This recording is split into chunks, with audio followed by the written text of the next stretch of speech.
the Yankees go to Toronto and take 3 out of 4. A very impressive series win for the New York Yankees. They improved to 26-20, and Aaron Judge was an absolute beast in this series. He gets 4 homers, almost 5. There was a double in this last game of this 4-game set. Just went up the very top of the wall. But Judge, to me, the main story in this series that had pretty much everything. Starting with game 1, which we'll talk about. Definitely a lot of pettiness going on between the Yanks and the Blue Jays. It was all set off by the Blue Jays announcers, Dan Shulman and Buck Martinez, and they weren't wrong in bringing this up. That Judge was kind of looking towards maybe the Yankee bench or maybe the first base coach or something, and it was a big deal was made out of it, but it was really all about nothing, total nothing burger, and it was really just the Yankees picking up signs legally, and Toronto just not tightening up as much as they should have, and so it never really exploded in terms of there was no brawl or anything like that, but definitely between the coaches there was a lot of back and forth. John Schneider calling Brad Wilkerson, who's an assistant hitting coach for the Yankees, fat boy, or I don't know, just it got pretty crazy, just in terms of also Luis Rojas, where he was positioned, the third base box for the coaches, just stuff it got stupid, but it was a very intense, entertaining series. That's where I'll kind of end with all that stuff. But it certainly is worth mentioning because it was a big storyline of the series. I mean, the whole Judge looking towards the bench was a big storyline, and Judge just completely shut it down completely with a massive big-time home run in Game 2 of the series.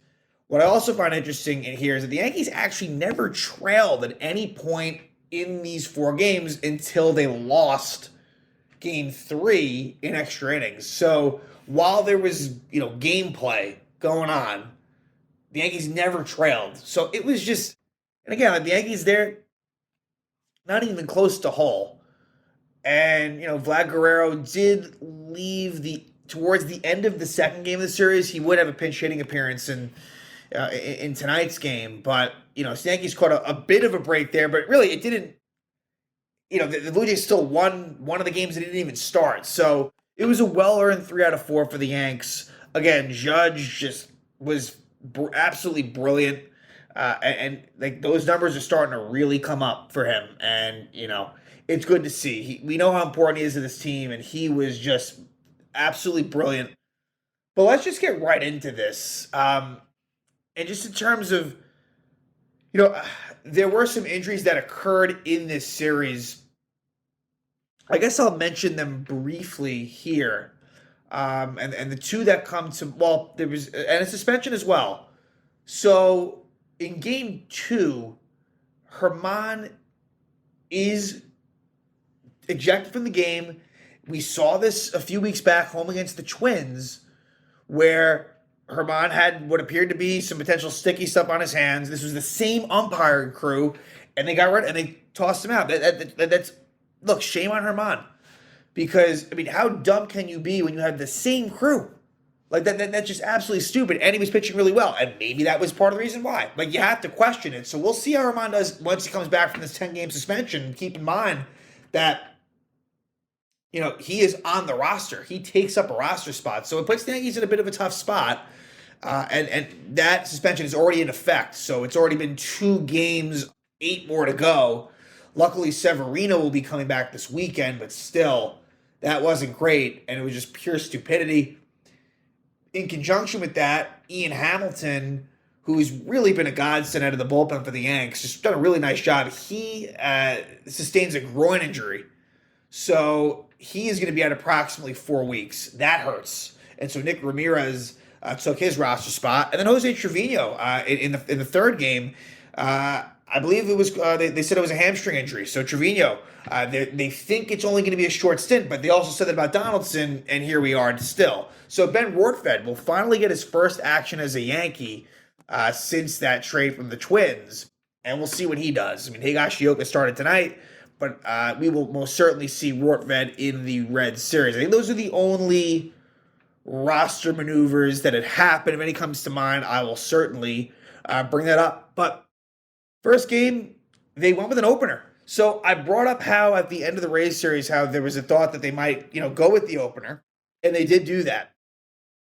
And it was Jimmy Cordero, and that made sense. Cordero, who is better against righties, and the Blue Jays, that is a right-handed heavy lineup. You think about the first three hitters: Springer, Bichette, and Guerrero. And I gotta just say, Bo Bichette, not only is he really good, but he absolutely kills the Yankees. And maybe the stats don't bear that out, but I'm pretty sure they do. He's just a very good player, but specifically against the Yankees, he's amazing.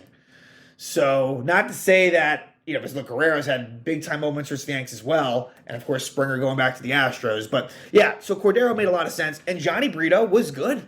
Johnny Brito, look, I don't love, from a long-term standpoint, I don't think Johnny Brito will amount to much. There's just not enough strikeout stuff. But hey, he hung in there. He did a really good job. He gave the Yankees innings when they desperately needed them. And so this was a positive.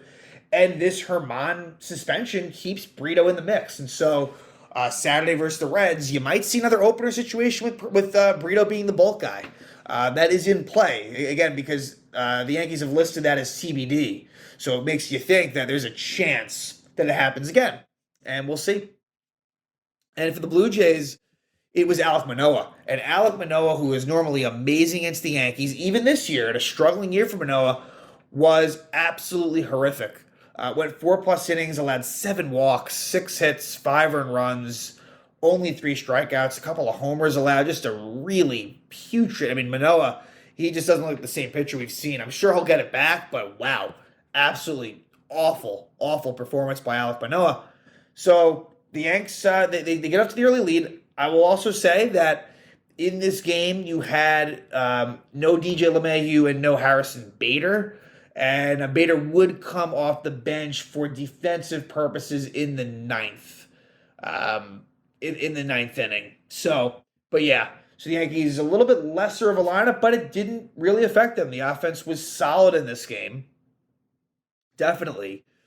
And in the first, the Yankees take the lead, and it's Aaron Judge getting it started. His 9th homer of the season.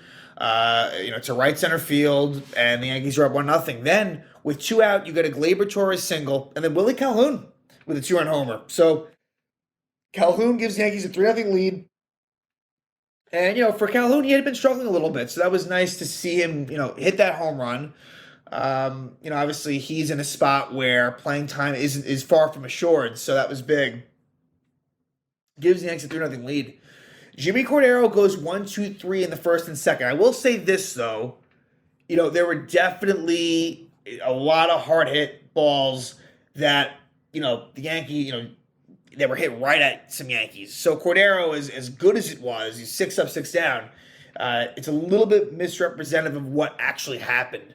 But the Yankees are up 3-0. Brito comes on in the third, and look, he was basically he was putting up zeros. He only had 2 strikeouts and 5 in the third, but he was doing the job. In the fourth, the Yankees take a 5-0 lead. You get a leadoff double by Anthony Volpe, a walk by Oswaldo Cabrera, and then an RBI single by Kyle Higashioka. Then, after a walk by Hicks, you got bases loaded. Jake Bauers pops out. For Bauers, I understand the appeal, but for me, and Bauers led off in this game. That's not the answer. I don't think Gleyber Torres is really the answer either, in my opinion, but Jake Bauers certainly is not. Aaron Judge gets a bases loaded walk after the Bauers pop out. Gives the Yankees a 5-0 lead. And then Anthony Rizzo grounds a double play. I guess I'll bring this up right here. Rizzo, again, as good as he has been, that stat continued. And that was really what we saw in last night's game, in the Yankee loss, where with runners in scoring position and 2 outs, he is 0 for 17 with 10 strikeouts. That is just mind-boggling for Anthony Rizzo, who has always just been a really solid, clutch, dependable player. He certainly has left a lot to be desired in these runners in scoring position spots. So the Yankees lead remains 5-0. Brito doing a really nice job. The Yankees would score again in the sixth.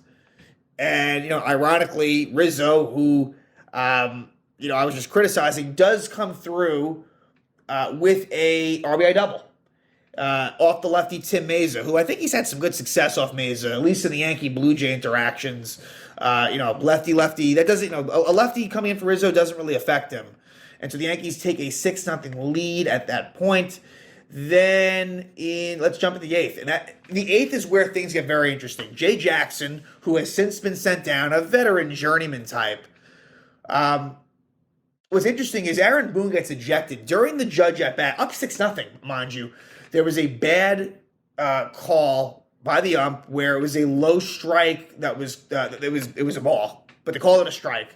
Boone lost it on Clint Vondrack, and Boone gets the quick hook, and I think that pissed Boone off more so that he got the quick ejection. He was really, really fired up. And on that same at bat, Aaron Judge hits, I think it went at least 462 feet, dead center field, absolute mammoth shot. And that's the thing; these Judge homers this series were absolute bombs. This being one of them. 7-0 Yanks. And on this was the controversial at bat. Now, as a Yankee fan, you don't really know what's going on, but on the Blue Jays telecast, this is where they were talking about the whole Judge looking into potentially maybe the dugout.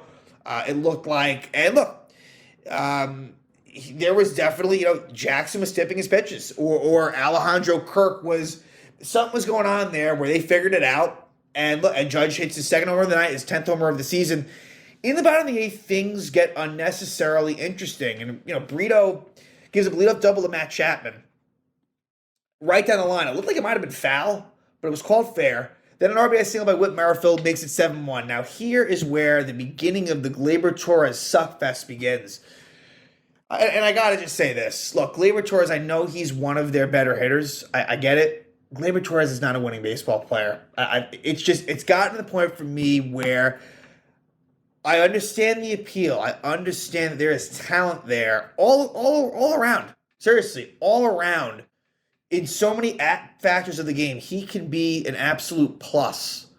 But there is so much inconsistency. There are so many mental lapses. The IQ is just not there.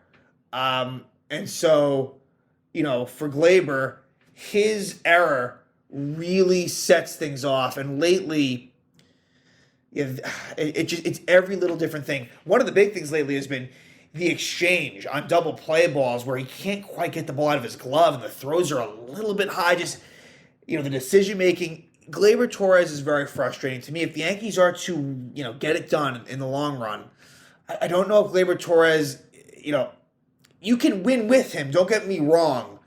But it's, I think if there's a trade to be had, I would do it. As good as Torres has been and will continue to do, that's just my stance on it. I personally think that he will cost you in big spots on mistakes that cannot happen. Cannot happen. And, Gleyber, he has this puppy dog face and people feel bad. You feel sad for him. But look, like, he's not like a young kid anymore. Like, look, obviously Gleyber, like, age-wise he is, but he's been in the league now since 2018. Like, come on now. This is his sixth season. Come on. So, it's just ridiculous. But, so for Gleyber, there's an era where it's an easy ground ball. And I think this is the one where he basically, he can't quite get it over to Volpe, and he kind of rolls it over to him, and everyone's safe. I think that was the one. Then Alejandro Kirk rounds out. So what could have been an inning double play, not inning ending, but it could have been 7-1, 2 outs, no one on, ends up being first and second, no out. Alejandro Kirk rounds out. So it's second and third, and then Kevin Kiermaier singles no advance to Brito.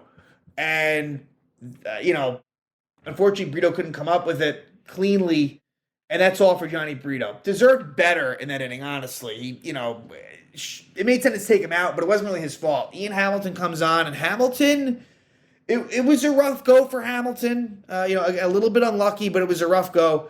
An RBI ground out for George Springer as the ball was hit just too softly to turn two. Then Bo Bichette with an RBI single. And it really wasn't a terrible pitch by Hamilton. A little bit too high up. It was an 0-2 pitch. And so that makes it 7-3. Then Vlad Guerrero smashes an RBI double to make it 7-4. And Jake Bauer should have thrown it into second. It still might have been a Guerrero double, but just a bad decision there. So things are getting sloppy, right? I mean, it was a bad sequence. But Michael King comes on and does the job. And Michael King clearly is up towards the very top of the pecking order. And King finishes this game out. But a really big round out of Dalton Varsho. Keeps it at 7-4, and then he goes 1-2-3. 3 ground outs, easy done. So Michael King cleans it up in what was really needed. And so what was an easy win becomes very eventful. That 8th inning, top and bottom, had a lot going on, but the Yankees win at 7-4. Game 2, another very eventful game. Like, very, very much so. And this is the game where Domingo Germán gets ejected. So this is Domingo Germán versus Kevin Gausman. And Gausman has been very good this year. A couple of stinkers, but other than that, been excellent. And was really good in this game against the Yankees as well. So this is a good win in the sense that Germán got ejected after 3 innings. And the bullpen, as it was just not in great shape. As then Hamilton gets hurt against a good pitcher, a really good pitcher in Kevin Gausman. The Yankees pull up this win. This was a good win. So in this one, on the bench would be, because there was... let's see, Rizzo. Rizzo was on the bench for this game out of the significant players. So this, was scoreless for a couple of innings. And Harrison Bader, I got to say, such a good defensive center fielder. That's the thing. It's like Bader for Montgomery, it made sense. It made sense. It really, really did. And Harrison Bader, when healthy, is, great defensively. And it really has come through on the offensive side more than anyone could have hoped. He has cooled down lately, but... So we go to the 3rd, and the Yankees got good production in this series out of the bottom of the order. Kiner Falefa in this one was really good, as well as Jose Trevino before he unfortunately, was on the IL. And then Aaron Hicks in the last game, we'll get there. But Hicks actually had a really good game. So they got, some solid contributions from unlikely people. Kiner Falefa in this game, I thought, was the catalyst more so than anyone. But a leadoff walk for IKF. Then a single for Trevino, then an RBI single for Gleyber Torres makes it 1-0. Then you get eventually there's a pass ball, makes it 2nd and 3rd, 1 out, and Harrison Bader, he does get an RBI on this. It's an RBI grounded for Bader, and then absolutely the first of 4 boneheaded fucking moves by Gleyber Torres. This was the game where Torres was absolutely awful, not at the plate, but defensively and base running were an absolute nightmare. Gleyber is thrown out at 3rd, the 3rd out of 3rd. I don't know what he was thinking. He should have just stayed at 2nd. And so inning over. Just didn't make sense. And that was probably, honestly, the least of, out of all the bad things he did, that was probably actually the least of the issues. So it's 2-0 Yankees right there. We go, again, Germán comes out for the 4th inning and he gets ejected by James Hoy. So now Ian Hamilton comes on, and unexpected for Ian Hamilton. And it was a struggle of an inning, and it ends up in him leaving due to injury. And it's a groin injury, and he's going to be out approximately 4 weeks. Ron Marinaccio comes on, and for Marinaccio, it's been a mixed bag lately. It ends up again in a series where you feel good about Marinaccio, but here, gets a big out of Merrifield with bases loaded 2 out, keeps it 2-0 Yankees. Then Isaiah Kiner Falefa, first homer of the year. Opposite field shot off of Gausman, gives Yankees a 3-0 lead, which was really, really big. Then let's jump to the bottom of the 5th where things really fall apart for Marinaccio. With 2 outs, Kevin Kiermaier homers. And he feels like he's a Yankee killer, let's just say it. I mean, maybe the stats don't bear that out, but it feels that way. Kiermaier homers. Then you get a single by Springer. Then a double by Bichette. I feel like there was something significant. Maybe not. Maybe not defensively. No, I think everything was normal defensively. I think Marinaccio was just getting hit around. RBI double Bichette, and then an RBI single for Vlad Guerrero ties it up at 3, and Marinaccio is out, and in comes Ryan Weber, who is a complete unsung hero of this series. Ryan Weber, who really at any time could get beat up really, really good. I mean, he doesn't have great stuff. He throws maybe high 80s. It's like he's not going to strike guys out. You're just hoping he hits that. That's basically what happened in these games. But Weber comes in there, eats innings, and kind of does the job, which is really, really crazy to me. And he gets Varsho to line out to end the inning. Let's jump to Let's jump to the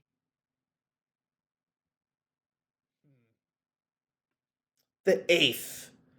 Let's go to the eighth. So Weber, ends up pitching through the eighth. So he goes 2 1/3 scoreless, which was just everything the Yankees needed. We go to the eighth, and in the eighth, Eric Swanson comes on, former Yankee prospect, gives up a leadoff single to Trevino. Hicks pinch runs for Trevino. Gleyber Torres bunts twice, and the second pitch ends up being a bunt pop out. Now, the one blessing in disguise was Guerrero. I mean, and you don't root for this, but Guerrero did get hurt at first base. An innocent play, so he hurt his knee a little bit. So, and he would leave the game. But Gleyber, why would you bunt? Why would you sack bunt essentially with Judge? They'll just walk Judge. So it was a good thing that they didn't bunt, because then they had to pitch to Judge. And what does Judge do? Hits a 2-run homer to give the Yankees a 5-3 lead. After all of the controversy swirling around him, he hits essentially the game-winning home run in the eighth inning to give the Yankees a 5-3 lead. So Gleyber, just with a stupid play. I guess, you know what? I must have missed. I skipped one of Gleyber's stupid plays. Right, this is what it was. So after the kind of left for homer, Trevino singles, and then Gleyber, he must not have been hustling out of the box. They didn't show it. He must not have been. He gets thrown out on a hit to the corner of left field. He is thrown out at second. I don't know how, but he should have just stayed at first. That was stupid. And so that inning basically ends way sooner than it needed to be. The Yankees could have tacked on. That was really done by Gleyber and kind of turned the tide of this game at the time. Then here, Gleyber bunts. I don't know why, but Judge hits a 2-run homer, makes it 5-3. Okay, so let's go to the bottom of the eighth. Clay Holmes comes on, and Clay Holmes is a lot better not in the ninth inning. You feel so much better about him in the seventh and the eighth. Keep with that. Keep him there. It's just working. Does it come with its risks? And, is he someone that can still lose the zone very easily? Yes, he is. But, he gets it done. But not after Gleyber makes a mess of it. With runner on first, one out, Merrifield's up. And Gleyber, instead of taking the short at first, you're up by 2. He tries to get the out at second and everyone's safe. What are you doing? What are you doing? Think for a second. Like, if it's a one-run game, okay, I get it. I can understand it. We're up by 2 in the eighth inning. Let him go to second. Get the out at first. He doesn't. And that would have been run on second, 2 out. And so now instead it's first and second, 1 out. Danny Jansen flies out. Chapman moves over to third. And then Brandon Belt pinch hits for Kevin Biggio. And Holmes strikes him out looking. So Clay Holmes overcomes the Gleyber adversity. And that's a great job by Clay. So it's 5-3. We go to the ninth, and Anthony Bass comes on. Connor Falefa, leadoff double. A great game for Connor Falefa. Then after a Hicks flyout that moved IKF over to third, Gleyber does get the sac fly. It was in foul territory. If I'm the right fielder, I would maybe have considered letting that go. But it's a sac fly for Gleyber. 6-3. Then Wandy comes on, and things get dicey. There's a one-out walk to George Springer. And with Wandy, he needs to limit the walks. That's been a bit of a thing at times. Even though we know that he's someone that it's not like with Clay Holmes where he could, he can definitely throw for strikes when he has to. But then Bo Bichette reaches on an error by Anthony Volpe. And for Anthony Volpe, there's growing pains. Like, he has made a lot of errors lately. Game 3, really kind of cost the Yanks. Potentially, the way it depends how you look at it, but Volpe here almost puts the Yankees in a really tough spot. Luckily, though, Wandy is able to get Espinal as the tying run to ground into a double play. So it doesn't matter. The Yankees win. Another crazy game. They win at 6-3, and again, Judge really coming through there. Let's go to Game 3. Game 3, the Yankees offense was just completely silenced by Chris Bassett. So the former Met, former Oakland A. Really pitches very well against the Yanks. The Yankees only have 3 hits in 10 innings. Like, really, they were completely silenced. And in this game, it was basically the main lineup except Volpe. Volpe came off the bench in this one. And it was Garrett Cole on the mound. So it's kind of ironic, right? Where the one game you lost was with Cole. This series did not go how I thought it was going to. But, Cole, 6 innings scoreless ball. And so, that was a really nice outing for him. And, he gave him as much as he could, and the bullpen, did as well as they could. But the offense was completely shut down. Let's talk about this game. And it starts out with a couple of errors. Springer reaches for in the bottom of the first. As Waldo was the shortstop, it's a throwing error. And then Bichette reaches where Garrett Cole just a mess of a situation where he can't field the grounder, and then it goes to Rizzo, and Rizzo tries to toss it over to Cole, and he drops it. But, hey, Cole does bounce back, gets out of there with no runs allowed. So it was a good job by him. I'll talk about the few opportunities the Yankees did have. Trevino strikes out looking in the second with first and second. I don't think he loved the strike three call, but, I think it was close enough where he's got a swing. Let's see. In the bottom of the third, there was a big spot with the bases loaded, but Merrifield pops out. The Blue Jays, I felt like, were the team that had the more opportunities in this one. Let's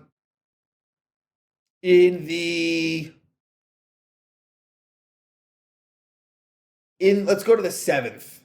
So Cole gives up a leadoff single to Espinal, then Springer singles, and he's out. Clay Holmes comes on, and Clay Holmes gets out of it. First and second, no out. Pop out Bichette, strike out Varjo, Chapman ground out. So again, Clay Holmes, it's just like it's a different pitcher now in the ninth inning, and I like to see it. So the eighth is where the Yankees have one of their best chances. Yimi Garcia comes on. It's a 2-out walk to Judge. Then Tim Mays, the lefty, walks Rizzo and walks LeMahieu. And then Volpe pinch hits for Bowers, and he strikes out looking. Once Volpe went behind in the count, you knew it was going to be problems, and ultimately he strikes out looking.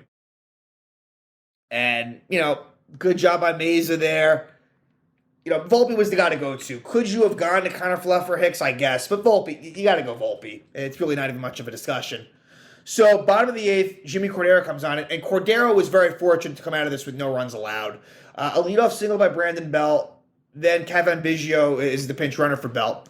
Whit Merrifield singles on a grounder to DJ. Nothing you can really do about it. Then he gets lucky, Cordero. It's a Kirk line out. Nice play by Volpe. Leaps up and gets it, and they get the out at second as well. So now it's a runner on first, 2 out. But he walks Danny Jansen, first and second, 2 out. But he does get Santiago Espinal to fly out. So Cordero, again, kind of got a little lucky in this series, but you'll take it. And we go to the ninth. Jordan Romano goes 1-2-3 versus the Yankees in the ninth. Michael King, a couple of walks in the ninth, but gets the job done. And now we go to extras. And the Yankees on the road in extras are terrible. I think they're maybe like 1-7 or 1-8 since the start of last season in these extra innings on the road. So, kind of left a pinch runs for Trevino, who was the ghost runner at second. Oswaldo Cabrera does a good job. He grounds out to second and gets the runner over. But then Glaber strikes out, and that was bad. And look, I'm not going to kill Glaber like at the plate. That's just not fair. But look, Glaber, that's a spot where you really want to come through, and he doesn't. Then Judge is intentionally walked. He steals second during the Rizzo at bat, and like I said, that was Rizzo. He is now 0 for 17 with 10 strikeouts, with runners in scoring position and 2 out. And that's and it's the strikeouts too. It's not as if he's hitting into bad luck. No, that is bad. And so you knew going to the bottom of the 10th they were in trouble, and they were. Wandy comes on, and Whit Merrifield hits a ground ball that Volpe should have fielded and thrown out at first. Look, Biggio would have made it over to third, but at least it would have been run on third, 1 out. You can maybe work around things. But no, Volpe era, first and third, no out. Now it starts off with him maybe getting out of it. Alejandro Kirk grounds out, and so now it's second and third, 1 out. But Danny Jansen hits a walk-off 3-run homer off of Wandy, and what's ironic about that is that Jansen at Yankee Stadium early in the year hit a big game-tying 2-run homer off of Wandy in the ninth inning. The Yankees ended up winning that game, but Jansen gets Wandy twice this year, and so the Yankees lose, and the Blue Jays have their lead, but the game is over, and so now we go to Game 4. So the Yankees have a chance to win the series, but look, the pitching matchup, Nestor Cortez has really struggled lately. Against Jose Barrios, who, really has not been great at all. But Barrios in this game was pretty damn good. He was. Wasn't, the line, isn't amazing, but I thought he pitched very well. But Nestor Cortez, this was a really gutsy outing for him, and the Yankees needed it. It was a really good start for Nestor. The numbers are still a bit ugly, but some of the underlying numbers aren't so ugly. I just think that the ERA is pretty bloated by some just, you know, a couple of bad moments. But, I could also defend Nestor and say, look, like he's been pretty steady. He had been pretty steady for a while. This was a good outing for him in a tough environment. Granted, there was no Guerrero, but still, he gets it done. So in this one, it was basically the main lineup. No Calhoun or Bowers versus the righty, but I can understand why, certainly. And the Yankees get on the board early. Leadoff single for Glaber, and then Aaron Judge with a 2-run homer to dead center field. His 12th homer of the season. You look at the stats, and he's up there again. He's up there. I mean, OPS, slugging percentage, just everything. Like it's happening. Like he's starting to explode. So 2-0 Yanks right there. But Bo Bichette, who I believe has always done great versus Nestor, hits a homer, his 9th of the year, makes it 2-1. So I think, all right, here we go. Nestor might be in trouble. But Nestor from there was really great. And Barrios was too. Both pitchers really settled down in a big way.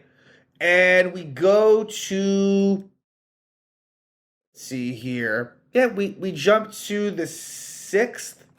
Let's go to the 6th, where Judge doubles off the very top of the wall. I mean, I thought it was going to be a homer, but it was a double. And the Yankees don't get it done. Rizzo strikes out, LeMahieu flies out, and Bader strikes out. So Barrios does a nice job right there.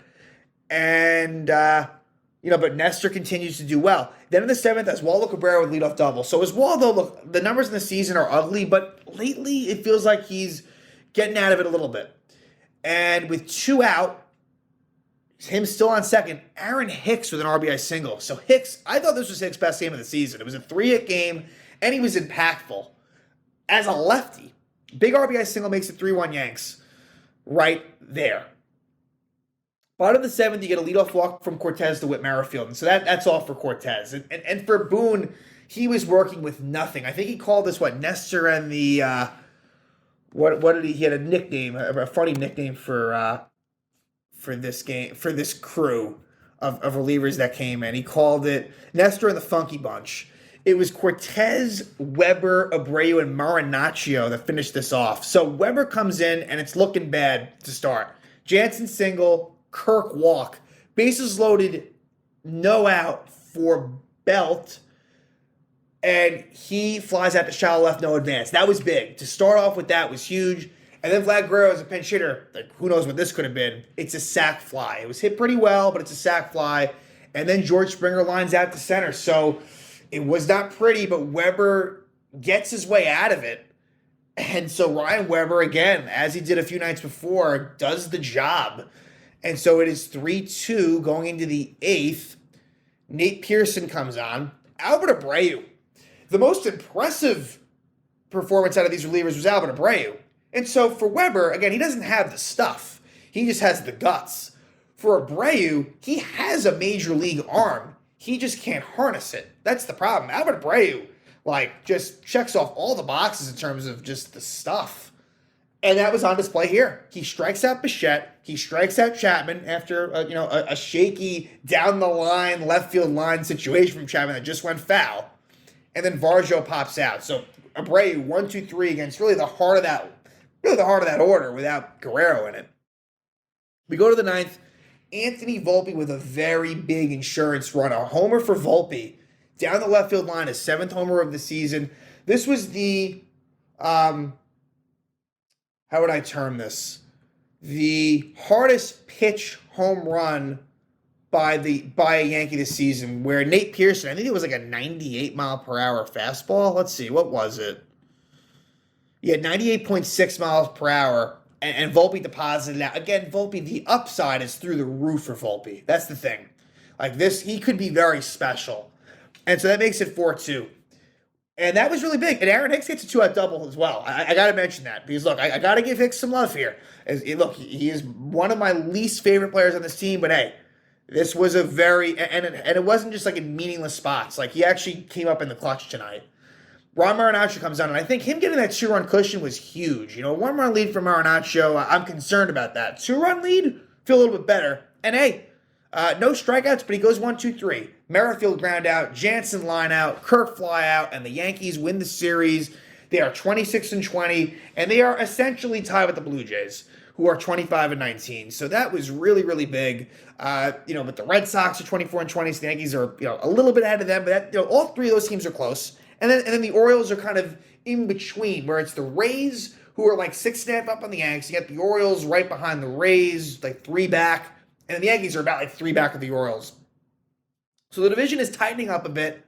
Things are looking up. But, again, the injuries, continue to kind of pile, they pile up. That Herman suspension is certainly not good. But, you gotta be proud of what they did in this Blue Jay series. And so now the road trip concludes in Cincinnati. So they're playing Cincinnati, obviously a lot more interleague play this year with the new schedule.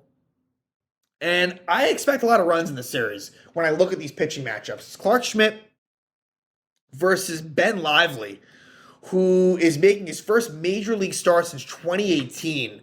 He's pitched in relief a couple of times this year with the Reds.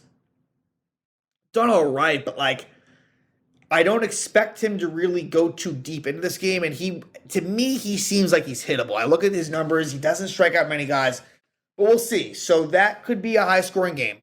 Game 2, it's TBD, so again, expect to maybe see an opener, but Brito mainly being the guy, versus Luke Weaver, the former Arizona Diamondback, recent years Diamondbacks. I think he was involved in that Paul Goldschmidt trade, but for Weaver, his career is things have not panned out for him. And so for him, he's got stuff. There's an upside to him, I suppose. But Weaver has a terrible ERA. The numbers are very ugly. So that's another game that could be high scoring. And the best pitching matchup is Sunday. But it comes with a caveat. Severino is making his season debut. And so, how long will he go in a best case scenario? 5 innings? Right? 6 if things went perfectly well. Against Hunter Green. Hunter Green, again, for him, 59 strikeouts in 43 innings, which is just brilliant, but a 1.58 whip.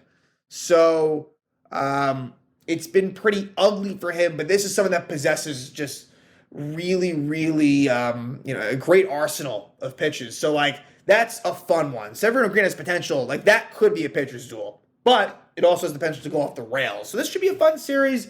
And it's in between a couple of AL East clashes. The Blue Jays are done. And then the Yankees will go on to take on the Orioles. So, don't want to take the Reds lightly. They're a competitive team. They're 19-24, which is not great, but, not terrible. And let's just see real quick here. The Reds, is there a big split difference home or away? Yes, there is. Cincinnati's 12-9 at home and 7-15 on the road. So the Reds are a lot better at home. Again, the goal here, take 2 out of 3. Simple. Sweeping, I think, is going to be very difficult. Absolutely. But I think taking 2 out of 3, it's within their grasp, and that's what I'm hoping for. So, if you like this content, we're going to be doing a lot more of this. Please subscribe. It would be greatly appreciated. Let's hope that this road trip continues the way it did in Toronto, and the Yankees can end up in this road trip at least 5-2. That'd be really great. So again, Yanks with a big 3 out of 4 series win at Toronto. Aaron Judge absolutely pulverized the Blue Jays.